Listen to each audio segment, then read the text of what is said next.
Welcome back to my YouTube channel Sujal science academy. और आज का जो हमारा टॉपिक है ये मैथ से रिलेटेड है। मैथ का मोस्ट इम्पॉर्टेंट टॉपिक आपका देख सकते हैं। मैथ का जो 21 तारीख का पेपर हुआ था उसी का ये प्रश्न है। यानी कि बच्चों की डिमांड थी सर जो ये दीर्घ उत्तरीय प्रश्न है इनका सॉल्यूशन प्रोवाइड करा दिया जाए। यानी कि जो आपके ऑब्जेक्टिव क्वेश्चन थे 1 से लेके 20 तक उसका तो सॉल्यूशन हम प्रोवाइड करा चुके हैं। ये जो आपका दीर्घ उत्तरीय प्रश्न है, ठीक है ना। तो दीर्घ उत्तरीय प्रश्न आपने कैसे हल किए हैं, कैसे नहीं हल किए हैं, आपको नंबर मिलेगा पूरा कि नहीं मिलेगा, आज की वीडियो में क्लियर हो जाएगा, ठीक है। और आपका आंसर आया है कि नहीं आया है ये भी क्लियर हो जाएगा, ठीक है। मिलान कर लेंगे आपने कहाँ तक सही किया। अगर पूरा सही किया है तो आपको पूरा का पूरा नंबर मिलेगा, ठीक है ना। तो आज की वीडियो में डाउट एकदम क्लियर होने वाला है। क्वेश्चन नंबर 5 है, बहुत ही इंपॉर्टेंट क्वेश्चन था और ये क्वेश्चन आपको पढ़ाया भी गया था, ठीक है। हल्का सा यहाँ अंक बदला है, बाकी आपकी बुक से ही ये क्वेश्चन उठा के दिया था, ठीक है। तो चलिए शुरू करते हैं। दीर्घ उत्तरीय प्रश्न का क्वेश्चन नंबर 5 है।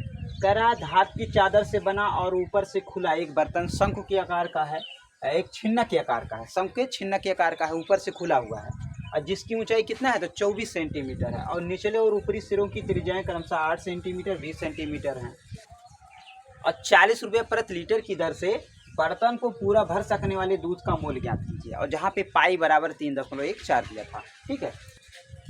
तो चलिए शुरू करते हैं। देखो यहाँ छिन्नक दिया है, सबसे पहले आपका क्या करना है, आपको छिन्नक का आयतन इसमें निकालना था, ठीक है ना। छिन्नक का आयतन क्यों निकालना था, क्योंकि ऊंचाई दिया है, आपका दोनों त्रिज्या दिया है। इसका शंकु जो बर्तन है शंकु के छिन्नक के आकार का है, उसमें कितना दूध आ सकता है, पहले उसका आयतन निकाल लोगे ना। तो आयतन निकालने पे उसके बाद जो आएगा उसे में हम 40 से गुणा कर देंगे तो हमें पैसा पता चल जाएगा, ठीक ना, समथिंग। तो चलिए शुरू करते हैं। पहले यहाँ जो आपका दिया गया है उसको पहले लिख लेते हैं, ठीक है। यहाँ ऊंचाई यानी यच बराबर ऐसे दिया है, लिख लेंगे ऐसे हम समथिंग लिख लेंगे, ठीक ना, याद रखिए ये आपका दिया हुआ था। अब हम अगर पूछें कि शंकु के छिन्नक का आयतन क्या होता है, सूत्र तो पता ही है, अगर आपने सूत्र लिखा होगा तो आपको नंबर जरूर मिलेगा। तो कितना हो जाएगा, ये ऐसे दिया पाई बटा 3, इसके बाद ये एच और इसके बाद R1 का स्क्वायर प्लस R2 का स्क्वायर और प्लस R1 R2, ये आपका छिन्नक का आयतन है। अगर ये सूत्र आपने ऐसे सही सही लिखा होगा तो आपको यहाँ ज़रूर नंबर मिलेगा, चाहे 2 ही नंबर मिलेगा लेकिन मिलेगा जरूर, ठीक है। यहाँ जो है ये दे दिया है। इसके बाद क्या करेंगे, अब सभी लोग जान ही रहे हैं पाई का मान कितना दिया था, उसने 3.14 दिया था, नीचे 3 रख लो। ऊंचाई कितना है तो 24, उसके बाद R1 कितना है, देखो यहाँ पे 8 है, 8 का स्क्वायर कर दो। R2 कितना है 20 का स्क्वायर और प्लस R1 R2 का गुणा कर देंगे, 8 गुणे ऐसे 20 हो जाएगा। इतना तो आपने किया ही होगा, ठीक है। अब क्या करेंगे, 3 एकन्नम 3 3 8 24, यहाँ आ जाएगा 3.14 गुणे 8 हो जाएगा और 8 का वर्ग कितना, 8 × 64 और 20 का वर्ग 400 हो जाएगा और प्लस 8 दूनी 16, ये हो गया 160 यहाँ तक। अब अगर देखा जाए तो इसको हम पूरा ऐड करेंगे, कितना आएगा 3.14 गुणे 8, इसको पूरा हम ऐड कर लेंगे तो हमें कितना मिलेगा, 400 160 और 64 को जोड़ेंगे कितना आएगा, 624 आएगा, ठीक है। जोड़ने में बिल्कुल गलती ना किए होंगे तो आपका आंसर जरूर आएगा, ठीक है। अगर हम 3.14 का 8 से गुणा करेंगे तो कितना मिलेगा हमें, 25.12 मिल जाएगा और गुणे 624 कर देंगे, ठीक ना। ये आपका इसका गुणा करना पड़ेगा, आ जाएगा आपका 156.88 सेंटीमीटर क्यूब, इतना आएगा, ठीक है। 156.74.88 यानी इसका गुणा करेंगे तो ये आएगा, 2 अंक पे दशमलव लगा देंगे। अब जो है इसको किस में बदलना है ये भी ध्यान रखेंगे। देखो यहाँ लीटर में बदलना है हमें ना, लीटर दिया है और हम लोग जानते हैं यहाँ पे चूँकि 1 सेंटीमीटर क्यूब बराबर 1/1000 लीटर होता है। यही चीज़ बच्चों में ज़्यादा कन्फ्यूजन किया, ठीक है।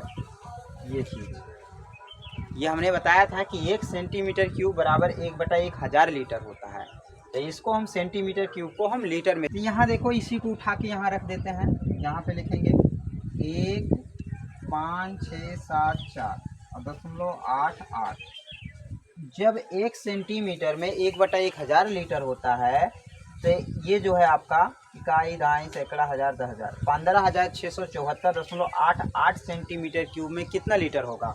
इसे में ऐसे भाग दे देंगे, ठीक ना, ऐसे 1/1000, ठीक ना, ये लीटर में कन्वर्ट हो गया। तो देखो यहाँ पे कितना जीरो है, 3 जीरो अगर कटेगा ऐसे 3 जीरो तो दशमलव जो है फिसल के कहाँ पे चला जाएगा, तो 6 के पास, यानी 3 अंक ये भी फिसल जाएगा। ठीक है, ये आपका हो जाएगा कुछ इस तरह से 15.674 और 88 लीटर आ जाएगा, इतना हो, ठीक ना। तो 3 अंक पे जो है दशमलव जो है 3 अंक फिसल जाएगा इधर, यह आ जाएगा 15.67488 लीटर। ठीक है, लीटर में कन्वर्ट हो गया ये। अब फिर उसके बाद कह रहा है दूध का मूल्य ज्ञात कीजिए 40 रुपये प्रति लीटर, यानी 15.67488 लीटर का मूल्य कितना होगा। अब तो आसानी निकाल सकते हो, जब 1 लीटर का मूल्य 40 रुपया है तो 15.6 लीटर का कितना रुपया होगा, इसे में गुणा कर दें, ठीक ना। तो 15.67488 गुणे 40 रुपया, तो आपका जो आंसर आएगा ये आ जाएगा आपका, यानी कि ये 15 चौका 60, यानी 626.9952 रुपया ये आएगा पूरा। आप एग्जैक्ट इसका गुणा करेंगे इतना आपको मिलेगा 626। वैसे देख लो 15 चौका 60, 60 से थोड़ा ज़्यादा रहेगा, यानी 62, ठीक ना। ये हो गया आपका 626। तो देखो ये क्या होगा, ये 627 रुपया के लगभग होगा, 627 रुपया के लगभग, ठीक ना। क्योंकि यहाँ 99 है तो एक ही पॉइंट कम है तो उतना हम इसमें ऐड कर लेंगे, तो लगभग आपका 627 रुपया पड़ेगा, ठीक है ना। ये जो है आपको कुछ इसी तरह से क्वेश्चन था, 40 रुपये प्रति लीटर की दर से बर्तन को पूरा भर सकने वाले दूध का मूल्य। तो 40 रुपये प्रति लीटर की दर से जो दूध है वो मूल्य कितना हो, 627 रुपये का दूध ले लेंगे तो पूरा बर्तन क्या हो जाएगा, भर जाएगा। ये आपका जो है 6 नंबर में क्वेश्चन था और बहुत इजी था। बताओ इसमें सिर्फ आपको सूत्र लगाना था।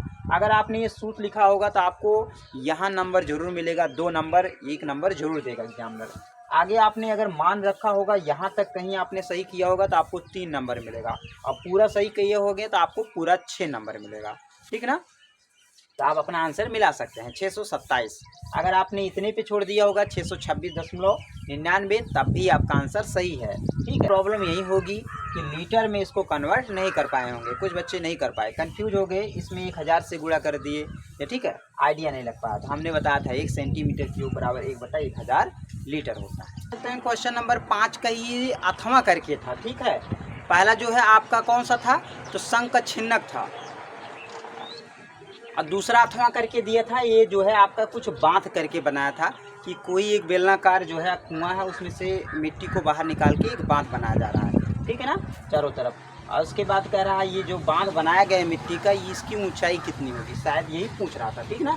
देख सकते हो क्वेश्चन भी आपका दिया है, 3 मीटर व्यास का एक कुआं, तो देख सकते हो ये कुआं है आपका, ठीक ना, कुआं, ये व्यास कितना है, तो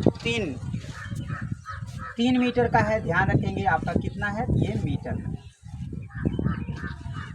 सेंटीमीटर में खोद ही नहीं सकते, ठीक ना। मतलब एक तरह से आपका जो है 3 मीटर व्यास का ये कुआं था, ठीक है। और उसके बाद क्या किया, 14 मीटर गहराई कितना है कुएं की, तो 14 मीटर है। उसके बाद खोदा जाता है, इससे निकाली गई मिट्टी को कुएं के चारों तरफ, ये देखो ये कुएं की चारों तरफ क्या किया गया है, पटार दिया गया बढ़िया से, ठीक है, उसको ऐसे, ठीक है ना। मिट्टी निकालेंगे तो बाहर ही फेंकते हैं, तो एक बांध बनाया गया, बांध का मतलब उसके चारों तरफ एक ठो बढ़िया से चौथरा बना दिया गया है। ये आपका हो गया कुछ इस तरह से बांध बनाया जाता है। तो कह रहा है इस बांध की ऊंचाई ज्ञात कीजिए, ये बांध की ऊंचाई यही है, यहाँ से लेके यहाँ तक जो मिट्टी बांधे हैं इसकी ऊंचाई कितनी होगी, ठीक है। तो ये जो बेलन है, बेलनाकार है ये कुआं, तो अगर बेलन का पहले आयतन निकालोगे, यानी मिट्टी का आयतन, कितनी मिट्टी बाहर निकाले, ये चीज़ पता होना चाहिए पहले। तो देखो ये जो बेलन है, तो बेलन का आयतन हमें निकालना है, क्योंकि कुआं कैसा है, तो बेलनाकार है। तो पहले क्या लिखेंगे, बेलनाकार कुएं का आयतन, बेलना πr² h होता है। भाई बेलन का आयतन क्या होता है, πr², क्योंकि ये बेलन के आकार का है कुआं। अब यहाँ पे क्या करेंगे, पाई का मान 22/7 रख दो। त्रिज्या कितनी है, देखो ये 3 है, व्यास 3 है, तो त्रिज्या कितनी होगी, तो 1.5 मीटर हो जाएगी, ठीक ना। याद रखेंगे। अगर ऐसे लेकिन 3/2 ही रख दे रहा हूँ, ठीक है ना, ऐसे 3/2। और उसके बाद ऊंचाई कितना है 14, 7 से 7 कट जाएगा, 7 दूनी, और 2 से 2 कट जाएगा, और 2 से इसको काट देंगे 11, और 3 त्रिका 9, 11 9 99 मीटर क्यूब, ठीक ना। ये आपका इतनी मिट्टी बाहर निकाली गई। कितनी मिट्टी निकाली गई? 99 मीटर क्यूब मिट्टी बाहर निकाल दी गई कुएं से खोद के बाहर, और एक ठो बांध बना दिया गया, ठीक ना। अब हम जब बेलनाकार कुएं का आयतन निकाल लिए, अब हमें क्या निकालना है? ये जो ये बांध है, बांध का क्षेत्रफल निकालना है, लंबाई चौड़ाई इसकी कितनी है ये। क्योंकि अब ये जो हम मिट्टी बाहर निकाल दिए तो ये वलय के आकार का हो गया, बीच में खोखला हो गया और बाहर हल्का सा भरतू हो गया, मतलब बाहर क्या हो गया? मिट्टी हो गया। ये वलय के आकार का हो गया, क्योंकि अंदर से जब कोई चीज़ खोखला हो जाता है तो वो वलय आकार का हो जाता है। तो अब लिखेंगे जो बेलनाकार वलय का क्षेत्रफल, क्योंकि ये बांध जो है बेलनाकार वलय के रूप में है, इसलिए बांध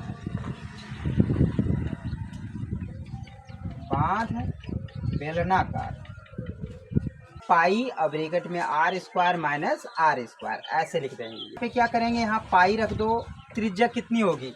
अगर देखा जाए यहाँ से लेके यहाँ तक कितना होगा, तो ठीक है, तो 3 होगा ना। यहाँ से लेके यहाँ तक कितना होगा? 3 होगा, क्योंकि जब इतना 3 है, 1.5 है, ये भी कितना होगा? 1.5 3 होगा। बड़ी त्रिज्या कितनी होगी? 3 होगी, 3 का स्क्वायर।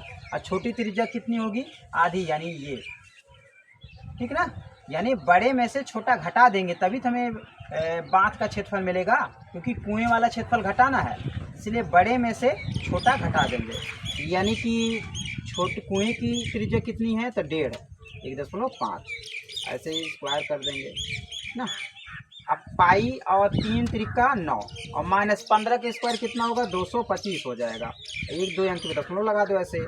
और देखो अगर 9 में से 2 गया कितना आएगा? 7.25 पाई, कितना आ जाएगा, ठीक ना, 7.25 पाई। इसके बाद ये मीटर क्यूब हो गया, मीटर क्यूब नहीं, सॉरी, स्क्वायर होगा, ठीक ना, मीटर स्क्वायर हो जाएगा। अगर आपको ऊंचाई चाहिए तो क्या करोगे? यानी कि बांध की ऊंचाई बराबर जो है बेलनाकार कुएं का आयतन बटा क्षेत्रफल। यही बांध के क्षेत्रफल में क्या करोगे? आयतन में बांध के क्षेत्रफल से भाग दे दोगे। यही 99 में 7.25 का क्या करोगे? भाग दे दोगे। अपने आप जो है इस जो है बांध का 5 की ऊंचाई अपने आप पता चल जाएगी, ठीक है, बांध की ऊंचाई अपने आप पता चल जाएगी। ये यानी बांध